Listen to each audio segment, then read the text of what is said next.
இன்னைக்கு தாவேகா தலைவர் 110 வாக்குகளை ஆனால் நிறைய எல்லாம் சொல்லிக்கிறாங்கல்ல. எல்லாருக்குமே வாய்ப்பு கொடுக்குற எடப்பாடி வந்து ஆட்சி செஞ்சுட்டாரு, திமுக முக ஸ்டாலினும் வந்து ஆட்சி செஞ்சுட்டாங்க. முதல்ல இவர் செய்கிறாரா இல்லையான்னு ஒரு வாய்ப்பு கொடுத்து பார்க்கலாம். அப்படி உண்மையாகவே நல்லா செஞ்சாங்கன்னா அடுத்த வாய்ப்பு இவருக்கே போகிறது. அப்படி செய்யலைன்னா யோசிக்க வேண்டியது. எதாக இருந்தாலும் ஒருத்தர் வராங்கன்னா அவங்களுக்கு இது செய்ய தெரியும் அது செய்ய தெரியாதுன்னு சொல்லக்கூடாது. ஃபர்ஸ்ட் அவங்களுக்கு ஒரு வாய்ப்பு தரணும். 620 வாக்குகள் வித்தியாசத்தில் திண்டிவனத்திலே முன்னிலை பெற தொடங்கியிருக்கிறது. அந்த கட்சியினுடைய நட்சத்திர வேட்பாளர்களில் ஒருவராக இருக்கக்கூடிய அவர் முன்னிலை பெற்றிருக்கிறார். காட்டுமன்னார்கோவில் சட்டப்பேரவை தொகுதியிலே 8வது சுற்று வாக்குகள் எண்ணப்பட்டு வரக்கூடிய நிலையில் ஜோதிமணி 1277 வாக்குகள் வித்தியாசத்தில் முன்னிலை பெற்றிருக்கிறார். விடுதலை சிறுத்தைகள் கட்சியினுடைய தலைவர் திருமாவளவன் போட்டியிடுவதாக இருந்து அதன் பிறகு அவர் சொன்ன ஒரு சில கருத்துகள் கூட்டணிக்குள்ளாக ஒரு குழப்பத்தை ஏற்படுத்தியதாக பார்க்கப்பட்டது. அதன் பிறகு விடுதலை சிறுத்தைகள் கட்சியின் சார்பில் அந்த தொகுதியிலே ஜோதிமணி என்பவரை போட்டியிட வைத்திருந்தார் திருமாவளவன். இப்பொழுது அந்த தொகுதியிலே காட்டுமன்னார்கோவிலே 1277 வாக்குகள் வித்தியாசத்திலே விடுதலை சிறுத்தைகள் கட்சி முன்னிலை பெற்றிருக்கிறது. பாட்டாளி மக்கள் கட்சியின் சார்பில் அந்த தொகுதியில் 1277 வாக்குகள் முன்னிலையில் இருக்கிறார். திமுக வேட்பாளர் அதாபாலுவை காட்டிலும் அரியலூர் தொகுதியிலே மீண்டும் அரியலூரை வசப்படுத்தக்கூடிய முயற்சியில் அதிமுக ஈடுபட்டு இருக்கிறது. கிட்டத்தட்ட 10,000 வாக்குகள் வித்தியாசத்திலே அவர் முன்னிலை பெற்றிருக்கிறார் என்பதை பார்த்துக் கொண்டிருக்கின்றோம். ஜெயங்கொண்டம் சட்டப்பேரவை தொகுதி விடுதலை சிறுத்தைகள் கட்சி உட்பட பல்வேறு கட்சிகள் கூட்டணியில் இடம்பெற்றிருந்தாலும் கூட தற்பொழுது பாட்டாளி மக்கள் கட்சி ஜெயங்கொண்டத்திலே முன்னிலை பெற்றிருக்கிறது என்பதை பார்க்கின்றோம். பாமகனுடைய வேட்பாளர் அரியலூர் வைத்தி என்று அறியப்படக்கூடிய அவர் ஜெயங்கொண்டம் தொகுதியிலே 10,500 வாக்குகள் வித்தியாசத்திலே முன்னிலை பெற்றிருக்கிறார் என்பதை பார்க்கின்றோம். பாமக முன்னிலை பெற்றிருக்கிறது ஜெயங்கொண்டத்தில். ஆர்கே நகர் சட்டப்பேரவை தொகுதியை பொறுத்தவரை சென்னையிலே காலை முதல் பார்த்துக் கொண்டிருக்கின்றோம். பெரும்பாலான தொகுதிகளில் தமிழக வெற்றி கழகம் தான் முன்னிலையில் இருக்கின்றது. ஆர்கே நகர் தொகுதியிலே எபினேசர் சிட்டி சட்டப்பேரவை உறுப்பினராக இருக்கக்கூடியவர் அவரை காட்டிலும் 10,300 வாக்குகள் கூடுதலாக பெற்று மறியடித்த தமிழக வெற்றி கழகத்தினுடைய வேட்பாளர் முன்னிலையில் இருக்கிறார். ஆர்கே நகர் தொகுதியிலே ராயபுரம் தொகுதியிலே விஜய் தாமு தொடர்ந்து முன்னிலையில் இருக்கிறார். கிட்டத்தட்ட 9,000க்கும் கூடுதலான வாக்குகள் வித்தியாசத்தில் முன்னிலையில் இருக்கிறார். திமுகவினுடைய வேட்பாளரான சுபைர் கான் என்பவரை விட அதிமுகவினுடைய வேட்பாளரான ஜெயக்குமாரை விட கூடுதலாக வாக்குகளை பெற்றிருக்கிறார் தாமு என்பதை பார்த்துக் கொண்டிருக்கிறோம். ஜெயக்குமாருக்கு மீண்டும் ஒரு பின்னணிவு. கடந்த முறை ராயபுரம் தொகுதியில் வெற்றி வாய்ப்பை இழந்திருந்தார். இப்பொழுது மீண்டும் தன்னுடைய வெற்றி வாய்ப்பை இழக்கப் போகின்றாரோ என்று எண்ணும் விதமாக ராயபுரம் தொகுதியிலே 3வது இடத்திற்கு தள்ளப்பட்டிருக்கிறார் அதிமுகவினுடைய வேட்பாளர் ஜெயக்குமார். அங்கே தமிழக வெற்றி கழகம் ஒரு தீர்க்கமான முன்னிலையை பெற்றிருக்கிறது என்பதை பார்க்கிறோம். திருவிக நகர் சட்டப்பேரவை தொகுதியை பொறுத்தவரை பொற்கொடை ஆம்சாங் போட்டியில் இருந்தார். ஆனால் அங்கே பல்லவி எம்ஆர் பல்லவி தமிழக வெற்றி கழகத்தினுடைய வேட்பாளராக போட்டியிட்டவர். அவர் ஒரு தீர்க்கமான முன்னிலையை பெற்றிருக்கிறார். பொற்கொடை ஆம்சாங்கிற்கு இந்த தேர்தலில் ஒரு பெரும் பின்னடைவு தான் ஏற்பட்டிருக்கிறது.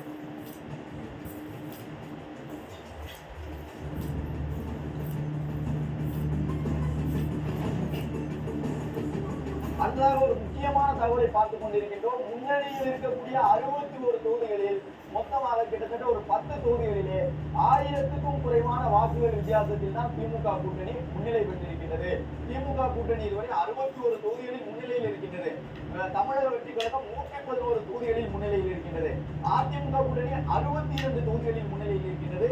திமுகவினருக்கு ஏற்கனவே இந்த தேர்தலில் முன்னிலை நிலவரங்கள் வெளியாவதில் பல்வேறு அதிர்ச்சிகள் இருக்கின்றன. இந்த நிலையில் தான் இப்பொழுது அதில் ஒன்றாக திமுக கூட்டணிக்கு அவர்கள் முன்னிலையில் இருக்கக்கூடிய தொகுதியில் கூட 10க்கும் கூடுதலான தொகுதிகளிலே குறைந்தபட்ச வாக்குகள் வித்தியாசத்தில் தான் முன்னிலையில் இருக்கின்றார்கள். கோவை தெற்கு அமைச்சர் இந்த முன்னாள் அமைச்சர் செந்தில் பாலாஜி போட்டியிடக்கூடிய தொகுதியில் கூட 1000க்கும் குறைவான வாக்குகள் வித்தியாசத்தில் தான் திமுக கூட்டணி முன்னிலையில் இருக்கின்றது என்பதை பார்க்கிறோம். திண்டிவனத்திலே விடுதலை சிறுத்தைகள் கட்சியும் சிறிய முன்னிலையில் தான் இருக்கிறது.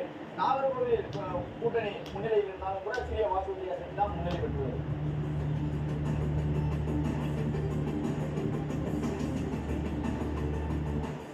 காங்கிரஸ் கட்சியினுடைய முன்னிலை நிலவரம் தற்பொழுது குறைந்திருக்கின்றது என்பதை பார்க்கின்றோம். 6ஆக இருந்த முன்னிலை நிலவரம் 4ஆக குறைந்திருக்கின்றது. திருவாரூர் தொகுதியிலே காங்கிரஸ் முன்னிலையில் இருந்தது, தற்பொழுது பின்னடைவை சந்தித்திருக்கின்றது. 4 சட்டப்பேரவை தொகுதியில் மட்டுமே காங்கிரஸ் முன்னிலையில் இருக்கின்றது என்பதை பார்த்துக் கொண்டிருக்கிறோம்.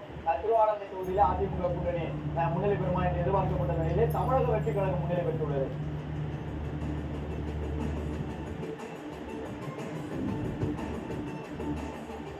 திமுக கூட்டணி முன்னிலையில் இருக்கக்கூடிய தொகுதிகளில் 10 தொகுதிகள் கிட்டத்தட்ட 1000 வாக்கிற்கும் குறைவான தொகுதிகள். எந்த சுற்றில் வேண்டுமானாலும் அது மாறக்கூடும். அதன்படி கிட்டத்தட்ட 10 தொகுதிகள் என்பது மதில் மேல் துணையாக நின்று கொண்டிருக்கின்றது. ஏற்கனவே திமுக கூட்டணி 60 இடங்களில் தான் முன்னிலை பெற்றிருக்கிறார்கள். இப்பொழுது இருக்கக்கூடிய சூழ்நிலையிலே அதில் ஒரு 10 இடங்கள் வரை குறைவதற்கு கூட வாய்ப்புகள் இருக்கின்றன என்பதை பார்க்க முடிகின்றது. அதிமுக கூட்டணியை பொறுத்தவரை 62 இடங்களில் முன்னிலையில் இருக்கிறார்கள். மேட்டூர், உளுந்தூர்பேட்டை, பழனி, ஆலங்குளம், புதுக்கோட்டை, ஓ பன்னீர்செல்வம் போட்டியிடக்கூடிய போடி நாயக்கனூர் உள்ளிட்ட தொகுதிகள் எல்லாம் சொற்ப வாக்கு வித்தியாசத்தில் மட்டும்தான் திமுக முன்னிலையில் இருக்கின்றது. எப்பொழுது வேண்டுமானாலும் அந்த முன்னிலை நிலவரங்கள் மாறி அமையக்கூடும் என்கின்ற நிலையில் தான் திமுக கூட்டணியுடைய முன்னிலை 60ஆக இருக்கக்கூடிய சூழ்நிலையிலே அதில் 10 தொகுதிகள் வரை 1000க்கும் குறைவான வாக்குகள் வித்தியாசத்தில் மட்டுமே முன்னிலை பெற்றிருக்கிறார்கள் என்பதை பார்த்துக் கொண்டிருக்கின்றோம்.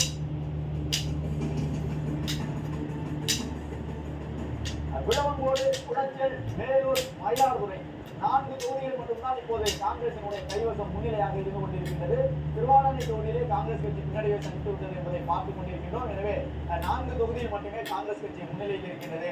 திருவாரூர் தொகுதியிலும் அந்த முன்னிலை நிலவரத்தை திருவாரூர் பெற்றிருக்கின்றது என்பதை பார்த்துக் கொண்டிருக்கின்றோம். திருவாரூர் தொகுதியிலே தமிழக வெற்றி கழகம் முன்னிலை பெற்று காங்கிரஸை 2வது இடத்திற்கு தள்ளியுள்ளது.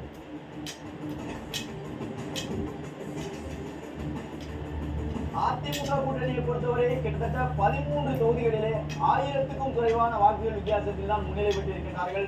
ஸ்ரீவைகுண்டம், திருமயம், சங்ககிரி, செய்யூர், தளி தொகுதி, நயினார் நாகேந்திரன் போட்டியிடக்கூடிய சாத்தூர் தொகுதி, மதுராந்தகம் சட்டமன்ற தொகுதி என்று கிட்டத்தட்ட 13 தொகுதிகளிலே 1000க்கும் குறைவான வாக்குகள் வித்தியாசத்தில் தான் முன்னிலையில் இருக்கின்றார்கள்.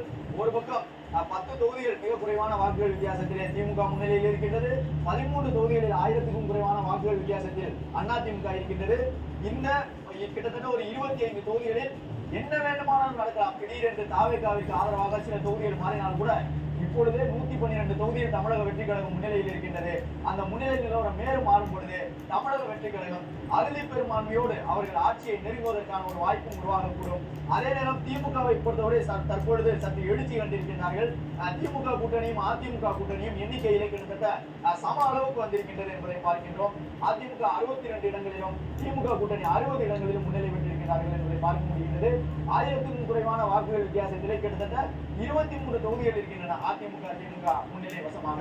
எனவே அந்த தொகுதிகள் எப்போது வேண்டுமானாலும் மாறி அமையக்கூடும் என்ற சூழ்நிலையே தற்போது நிலவி வருகின்றது. தனிப்பட்ட முறையில் அதிமுக 56 தொகுதிகளில் முன்னிலை பெற்றிருக்கின்றது. திமுக அதிமுகவை காட்டிலும் 10 தொகுதிகளில் குறைவாகவே முன்னிலை பெற்று 46 தொகுதிகளில் திமுகவும் 56 தொகுதிகளில் அதிமுகவும் முன்னிலை பெற்றிருக்கின்றது. அதிமுகவுடைய முன்னிலையிலே 13 தொகுதிகளிலே 1000க்கும் குறைவான வாக்குகள் வித்தியாசத்திலே முன்னிலை நிலவரங்கள் இருக்கின்றன. ஸ்ரீவைகுண்டம் தொகுதி, செய்யூர் தொகுதி, சங்ககிரி தொகுதி, தளி தொகுதி, சாத்தூர், திருமயம் உள்ளிட்ட தொகுதிகள், மதுராந்தகம் உள்ளிட்ட பகுதிகளில் எல்லாம் அதிமுகவுடைய முன்னிலை குறைவாக இருக்கிறது. வில்லிவாக்கம் தொகுதி ஒரு நட்சத்திர அந்தஸ்து கொண்ட தொகுதியாக இருந்தது. கார்த்திக் மோகன் திமுக சார்பில் வேட்பாளராக களமிறங்கியிருந்தார். அவர் பெற்றிருக்கக்கூடிய வாக்குகளை காட்டிலும் தமிழக வெற்றி கழகத்தினுடைய ஆதரவு அர்ச்சனா இதுவரை 8500 வாக்குகள் கூடுதலாக.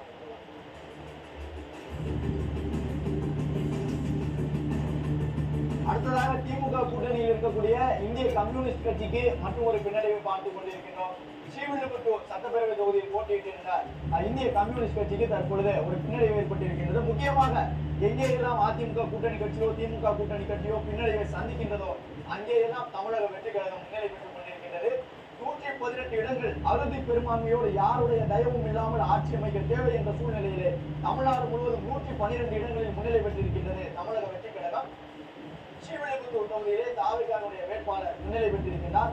20வது சுற்று வாக்கு கிட்டத்தட்ட இறுதிக்கட்டத்தை எட்டியிருக்கக்கூடிய சூழ்நிலையிலே ஸ்ரீவில்லிபுத்தூரிலே கிட்டத்தட்ட 7600 வாக்குகள் வித்தியாசத்திலே இந்திய கம்யூனிஸ்ட் கட்சியை 2வது இடத்தில் வைத்து முன்னிலையை பெற்றுக் கொண்டிருக்கின்றார் தமிழக வெற்றி கழகத்தினுடைய வேட்பாளர். தமிழ்நாடு முழுவதும் பரவலாக பல்வேறு இடங்களிலும் தொடர்ந்து தமிழக வெற்றி கழகத்தினுடைய வேட்பாளர்கள் முன்னிலை பெற்றுக் கொண்டிருக்கிறார்கள். கிராமங்களை பெரும்பான்மையாக கொண்ட தொகுதிகளாக இருந்தாலும் சரி, நகரமயமாக இருக்கக்கூடிய சென்னை உள்ளிட்ட தொகுதிகளாக இருந்தாலும் சரி, அங்கேயெல்லாம் தற்பொழுது இடதுசாரிகளையே வீழ்த்தக்கூடிய அளவிற்கு தமிழக வெற்றி கழகத்தினர் வாக்குகளை பெற்றிருக்கிறார்கள் என்பதை பார்க்க முடிகிறது. ஸ்ரீவில்லிபுத்தூர் தொகுதியிலே முன்னணியில் இருந்த அவர்கள் தற்பொழுது பின்னடைவை சந்தித்திருக்கிறார்கள். தமிழக வெற்றி கழகத்தை பொறுத்தவரை 9 தொகுதிகளிலே 1000க்கும் குறைவான வாக்குகள் வித்தியாசத்தில் முன்னிலை பெற்றிருக்கிறார்கள். இந்த கணக்கை வைத்து பார்க்கும் பொழுது திமுக 10 தொகுதியில், அதிமுக 13 தொகுதியில் 1000க்கும் குறைவான வாக்குகள் வித்தியாசத்தில் முன்னிலையில் இருக்கிறார்கள். அது எப்பொழுது வேண்டுமானாலும் மாறக்கூடும். சோழவந்தான், திருவாடனை, நிலக்கோட்டை, அரவக்குறிச்சி, ஏற்காடு, கிருஷ்ணராயபுரம், வீரபாண்டி, கடலூர் மாவட்டத்தினுடைய குளித்தலை உள்ளிட்ட சட்டப்பேரவை தொகுதிகள் எல்லாம் அந்த தமிழக வெற்றி கழகத்தை பொறுத்தவரை 1000க்கும் குறைவான வாக்குகள் வித்தியாசத்திலேயே முன்னிலையில் இருக்கின்றார்கள் என்பது முக்கியத்துவம் கொண்டதாக பார்க்கப்படுகிறது.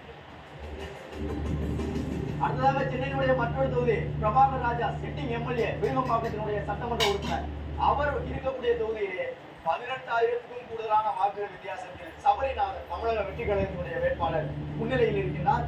பல இடங்களிலே தமிழக வெற்றி கழகத்தினுடைய வேட்பாளர்கள் திமுகவினுடைய சிட்டிங் சட்டப்பேரவை உறுப்பினர்களையும் அமைச்சர்களையும் அசைத்து பார்த்திருக்கிறார்கள். அதில் உள்ள தொகுதியை பாருங்கள். கோவை வடக்கு தொகுதியை பொறுத்தவரை அதிமுக கூட்டணியில் போட்டியிட்ட பாஜக 3வது இடத்திற்கு தள்ளப்பட்டிருக்கின்றது. அதிமுகவிற்கு செல்வாக்கு கொண்ட கோவை மாவட்டத்திலே, அதிலும் குறிப்பாக சிட்டிங் எம்எல்ஏவாக அதிமுகவினர் இருக்கக்கூடிய தொகுதியிலே 3வது இடத்திற்கு வானதி சீனிவாசன் தள்ளப்பட்டிருக்கிறார். கோவை வடக்கு தொகுதியிலே முன்னிலையில் இருக்கின்றது தமிழக வெற்றி கழகம். கிட்டத்தட்ட 5,000க்கும் கூடுதலான வாக்குகள் வித்தியாசத்திலே கோவை வடக்கு முன்னிலையில் இருக்கிறார்கள்.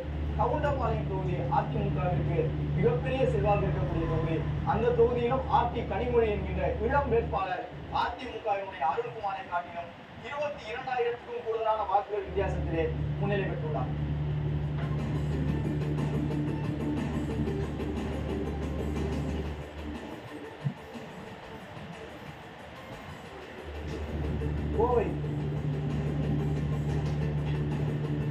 கோவை தெற்கு தொகுதியிலே முன்னாள் அமைச்சர் செந்தில் பாலாஜி தன்னுடைய முன்னிலையை தக்க வைத்துக் கொண்டிருக்கிறார். கோவை தெற்கு தொகுதியில் போட்டியிடக்கூடிய அவர் 856 வாக்குகள் வித்தியாசத்திலே தன்னுடைய முன்னிலையை தக்க வைத்துக் கொண்டிருக்கிறார். கோவை வடக்கு தொகுதியிலே தாவேகா முன்னிலையில் இருக்கின்றது. கோவை தெற்கு தொகுதியிலே திமுக முன்னிலையில் இருக்கின்றது.